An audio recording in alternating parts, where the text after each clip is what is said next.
പിണറായി വിജയന്റെ മരുമകൻ ഈ റിയാസ് എന്ന് പറഞ്ഞ ആ ബാസ്റ്റന്റെ മുഖത്ത് നിങ്ങൾ ശ്രദ്ധിച്ചു നോക്കിയാൽ അറിയാം, അവൻ മനുഷ്യന്റെ രൂപമാണോ അതോ വേറെ ഏതെങ്കിലും ജീവിയുടെ രൂപമാണോ നിങ്ങൾ സൂക്ഷിച്ചു നോക്കിയേ.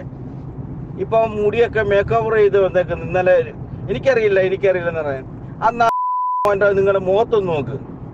അവന് മനുഷ്യന്റെ ഒരു മുഖത്തിന്റെ ഒരു ഐശ്വര്യം ഉണ്ടോ അവന്? ഈ പിണറായിയുടെ അതേ രൂപം തന്നെ. പിണറായി വില കാർപ്പ് കോരന്റെ മോനാന്ന് പറയാം. ചെത്തുകാരൻ കോരന്റെ മോൻ. ആ തന്തേ ഈ പിണറായി പറയിപ്പിക്കേണ്ട കാര്യമുണ്ട്.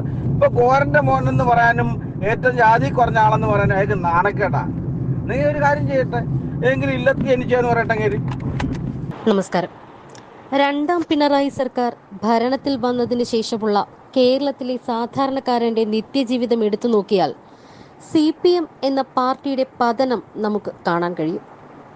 ഒന്നാം പിണറായി സർക്കാരിന്റെ കാലത്ത് കോവിഡും പ്രളയവുമൊക്കെയായി ജനങ്ങൾ ദുരിതക്കയത്തിലേക്ക് വീണപ്പോൾ പൊതുജനത്തിന്റെ നികുതി പണമെടുത്ത് അവർക്ക് തന്നെ കിറ്റ് രൂപേണ ഔദാര്യമെന്നോണം നൽകി രക്ഷകൻ ചമഞ്ഞ പിണറായി തന്ത്രത്തിൽ ജനങ്ങൾ മൂക്കും കുത്തി വീണു.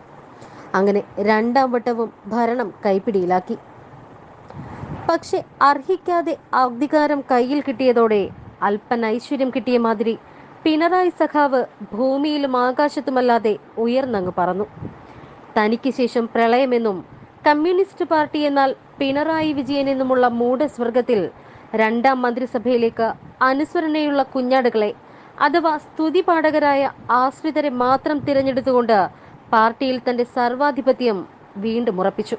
ദിവസങ്ങൾ കഴിയും തോറും പിണറായി വിജയൻ എന്ന ഭരണാധികാരിയുടെ ധാർഷ്ട്യത്തിന്റെ തോത് കൂടുകയും അത് പല വേദികളിലും പ്രകടമാവുകയും ചെയ്തു.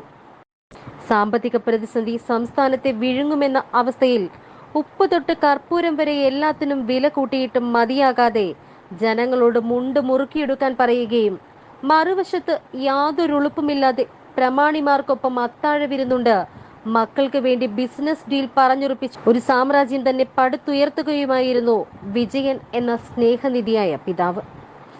ജനങ്ങളുടെയും എന്തിനേറെ മൈക്കിന്റെ മേൽ പോലും അരിശം തീർക്കുന്ന കർക്കശക്കാരനായ ഭരണാധികാരിയിൽ നിന്ന് പൊന്നോമന മകൾക്ക് വേണ്ടി ബിസിനസ് ബന്ധങ്ങൾ ഉറപ്പിക്കുവാനും മകന് ദുബായിൽ ആഡംബര സൗധങ്ങൾ പണിതുയർത്താനും ഇടയ്ക്കിടെ കൊച്ചുമക്കളും ഭാര്യയും സഹിതം അമേരിക്ക ചുറ്റിക്കറങ്ങാനും ഇറങ്ങിയ പിണറായി വിജയൻ എന്ന കൗശലക്കാരനായ രാഷ്ട്രീയക്കാരനിലേക്കുള്ള പരകായ പ്രവേശം ജനങ്ങൾക്ക് മുന്നിൽ പരസ്യമായതോടെ കേരളം ഇന്ന് വരേക്കും കണ്ടിട്ടില്ലാത്ത തരത്തിൽ ജനങ്ങൾ പിണറായി വിജയനെ വെറുക്കാനും തുടങ്ങി. ചരിത്രത്തിൽ ഇന്ന് വരേക്കും ഒരു മുഖ്യമന്ത്രിക്കും കേൾക്കേണ്ടി വന്നിട്ടില്ലാത്ത തരത്തിൽ പൊതുജനങ്ങളുടെ തെറിവിളി കേൾക്കേണ്ടി വന്ന മുഖ്യമന്ത്രി എന്ന ഖ്യാതിയും പിണറായി വിജയന് തന്നെ സ്വന്തമായി. സാധാരണക്കാരന്റെ അന്നം മുട്ടിച്ചവൻ എന്ന ദുഷ്പേരും നമ്മുടെ പിണറായി സഖാവിന് സ്വന്തം.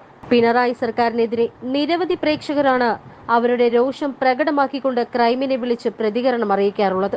അത്തരത്തിലൊരു പ്രേക്ഷകൻ ഇന്നലെ ക്രൈമിലേക്ക് അയച്ച അയാളുടെ ശബ്ദ സന്ദേശം ഇന്ന് ഞങ്ങളിവിടെ പങ്കുവെക്കുകയാണ്. മുഴുവൻ ഭാഗവും പ്രിയപ്പെട്ട പ്രേക്ഷകരെ കേൾപ്പിക്കാൻ ഞങ്ങൾക്കാവില്ല. കാരണം പിണറായി വിജയൻ എന്ന മനുഷ്യൻ ഈ വാക്കുകളെല്ലാം അർഹിക്കുന്നുവെങ്കിലും അയാൾ ഇരിക്കുന്ന മുഖ്യമന്ത്രി കസേരയോടുള്ള ബഹുമാനം കൊണ്ട് മാത്രം ഈ ഓഡിയോയിലെ പദപ്രയോഗങ്ങൾ ചിലത് ഞങ്ങൾ മ്യൂട്ട് ചെയ്ത് ഒഴിവാക്കുന്നു.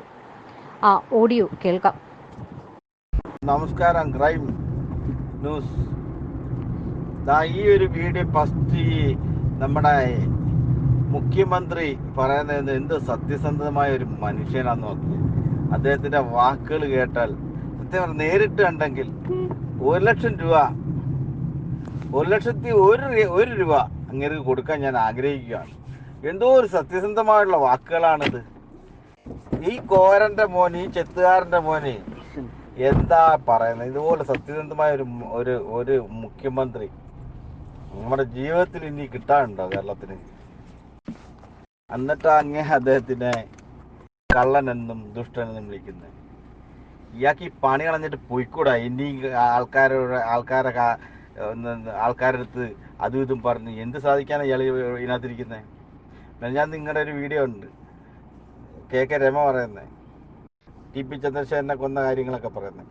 ഇതിനകത്ത് അന്ന് വിധി എഴുതിയാണല്ലോ ഇതിനകത്ത് മുഖ്യ കണ്ണി പിണറായി വിജയനാണെന്ന്. ഈ പിണറായി വിജയൻ അറിയാതെ ഒരു കാര്യം മുമ്പോട്ട് പോകത്തില്ല. പിന്നെ ജയരാജൻ അവന്റെ ഒരു കൈ പോയെങ്കിലും എന്താ, അവന് നാക്കിന് കാലിനും ഒന്നും കുഴപ്പമില്ലല്ലോ. അവന്റെ മോൻ കള്ളക്കടത്ത് നടത്തുന്ന പറയുന്നത് എന്താ, എവിടെ പോയി? ഇപ്പൊ റിയാസ് കോഴപ്പണം വാങ്ങിയെന്നും പറഞ്ഞൊരു 22 ലക്ഷം രൂപ വാങ്ങിയെന്നുള്ളൊരു കേസ്, അത് അവര് ചർച്ച നടത്തുന്നത് എവിടെ? അവരണ്ടറിക്ക് ചർച്ച നടത്തുന്നത്, പുറത്തെ ചർച്ചയല്ല. അവരണ്ടർ ചർച്ച നടത്തിയിട്ട് തെറ്റുകാരനാരായാലും അവരെ ശിക്ഷിക്കുമെന്നാ പറഞ്ഞേക്കുന്നത്. എന്ത് ശിക്ഷ? നിങ്ങളൊന്ന് ശ്രദ്ധിച്ചു നോക്ക്.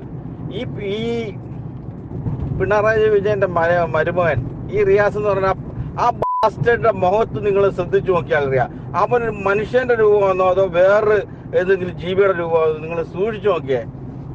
ഇപ്പൊ മുടിയൊക്കെ മേക്ക് ഓവർ ചെയ്ത് വന്നേക്കുന്നു. ഇന്നലെ എനിക്കറിയില്ലെന്ന് പറയാൻ, അന്ന് അവന്റെ നിങ്ങളുടെ മുഖത്തൊന്ന് നോക്ക്. അവന് മനുഷ്യന്റെ ഒരു മുഖത്തിന്റെ ഒരു ഐശ്വര്യം ഉണ്ടോ അവന്? ഈ പിണറായിയുടെ അതേ രൂപം തന്നെ. പിണറായി വില കാർപ്പ് കോരന്റെ മോനാന്ന് പറയാം. ചെത്തുകാരൻ കോരന്റെ മോൻ. ആ തന്തേ ഈ പിണറായി പറയിപ്പിക്കേണ്ട കാര്യമുണ്ടോ? ഇപ്പൊ കോരന്റെ മോൻ എന്ന് പറയാനും ഏറ്റവും ജാതി കുറഞ്ഞ ആളെന്ന് പറയാനും അയാൾക്ക് നാണക്കേടാ. നീ ഒരു കാര്യം ചെയ്യട്ടെ, ഏതെങ്കിലും ഇല്ലത്തി ജനിച്ചെന്ന് പറയട്ടെങ്കിൽ, ഏതെങ്കിലും നമ്പൂതിരിക്കുണ്ടോ എന്നാലും പബ്ലിക്കായിട്ട് പറയട്ടെ. ഇതിലല്ല അതല്ലയോ ഇരുന്ന് നശിപ്പിച്ച ആ ഒരു രാഷ്ട്രീയം തന്നെ, ആ ഒരു പാർട്ടി തന്നെ നശിപ്പിച്ചു കളഞ്ഞു. ഒരു ഗോവിന്ദൻ അവനെ ഗോവിന്ദൻ എന്നല്ല വിളിക്കണം. അവനെ യഥാർത്ഥത്തില് പെണ്ണെ കൊന്ന കേസിലെ ഗോവിന്ദച്ചാമി ഇല്ലേ, അവനെ ഗോവിന്ദച്ചാമി എന്ന് വിളിക്കണം. അവനെ പാർട്ടിയിൽ ഇരുന്നോണ്ട് അവന്റെ ചിരിയും അവന്റെ ധാഷ്ട്യവും ഇവനൊക്കെ എന്ത് ചെയ്യാൻ പോന്നു? ഇത്രയും വന്ന് പഠിച്ചില്ലയോ? ഈ ഇലക്ഷന് മൊത്തം സീറ്റും പോയില്ലയോ? ഒരു സീറ്റ് ഒരു പാവപ്പെട്ടവന് കിട്ടി, അവൻ മന്ത്രിയിൽ നിന്ന് എടുത്ത് അവനെ ഡൽഹിയിലൂടെ ഇട്ട് കളഞ്ഞു. ഇവന്റെ ധാഷ്ട്യം ഇല്ലേ ഇത്? അല്ലെ ഒരു മന്ത്രിയായിട്ടിരിക്കുന്ന ഒരാളെ പിടിച്ചോട്ട് നിർത്തുവോ ഇലക്ഷന്? അതുപോലെ തന്നെ KK ശൈലജ എന്ന് പറഞ്ഞ എല്ലാവരും ഭയങ്കരമായിട്ട് ടീച്ചർ, അമ്മ. ആരാ ഇവരമ്മ? എല്ലാവർക്കും അമ്മയായിട്ട് ഇവരെ കാണാൻ പറ്റുമോ? നമുക്കെല്ലാം അമ്മമാരുണ്ട്, ഇവരെ ആ സ്ഥാനത്ത് കാണാൻ പറ്റുമോ? ഇവരൊക്കെ എന്താ ഈ പാർട്ടി വിട്ട് പാത്തത്? അന്ന് മുഖ്യമന്ത്രിയേക്കാൾ കൂടുതൽ വോട്ട് കിട്ടിയ ഒരു സ്ത്രീയാണ്. എന്താ അവര് കളഞ്ഞിട്ട് പാത്തത്? കളഞ്ഞിട്ട് പോകാൻ പറ്റത്തില്ല. ചെറുപ്പകാലത്ത് അതിനകത്ത് നടത്തിയ ലീല